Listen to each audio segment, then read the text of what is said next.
Menteri Rangba Kejelau Konrad Kongkal Sangma rangkat kejinginan lang Menteri Katenat Kakot Kakya uba ALHEC bad UDHSMI Dr. Amanwar hak arpenyo terik uyayong kilalit je kendo iulat Kejelau Satyapal Malik Haraj Bhavan banyakran bad ban penpaw kejing penkrea jong kesorkar jelah hak bedai bad kejing yakun bantek lakam kejing sapriang kejing pang COVID-19 ha Meghalaya.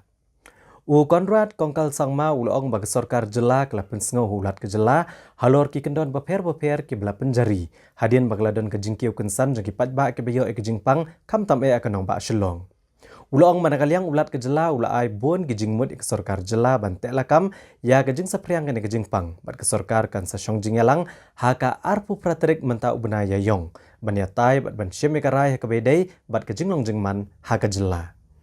We have briefed the Honourable Governor on the current situation of the COVID in the state.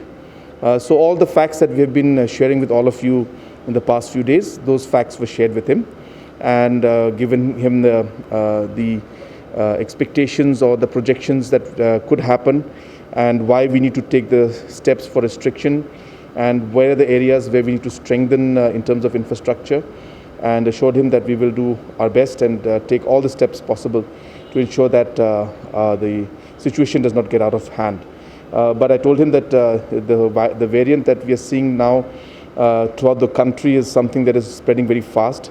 So therefore, we may need to be more proactive in our steps, and therefore we're having another meeting tomorrow morning at 10:30 to discuss about the situation and then decide on the way forward.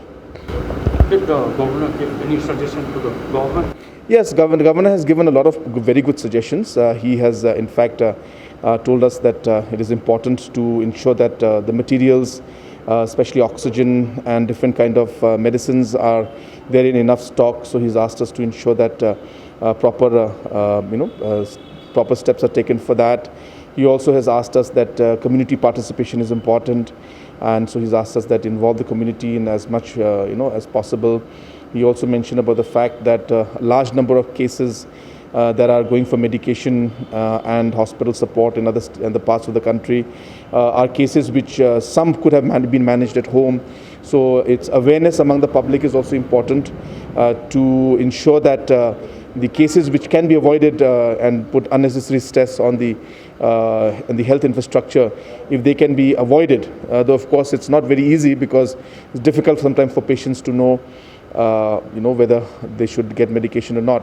But wherever possible, so that we can minimize the stress on the health system, he said it'd be good to educate the people about that. So these points were discussed. Is there any chance that the government will impose lockdown in Shillong, as we have seen the cases are rising every day and there are many people? Yes, the cases are rising in the sense that we are seeing the numbers not coming down. And therefore we are at that 1,400, 1,500. So we are having like 90 recoveries, but we are having 145 new cases. So obviously we are seeing on a net that the numbers are going up. And as I said, that the variant that we have seen in the country today is something that spreads 5-6 times faster than the other variant. So therefore we need to react very, very proactively and need to realize that we need to keep a large buffer when it comes to the reaction. So we are examining all those things, and that's why tomorrow there's going to be a meeting, and we will see whether there is a need to increase the restrictions or not. But those decisions will be made once we all sit together in the COVID meeting tomorrow at 10:30. Thank you very much. Thanks a lot.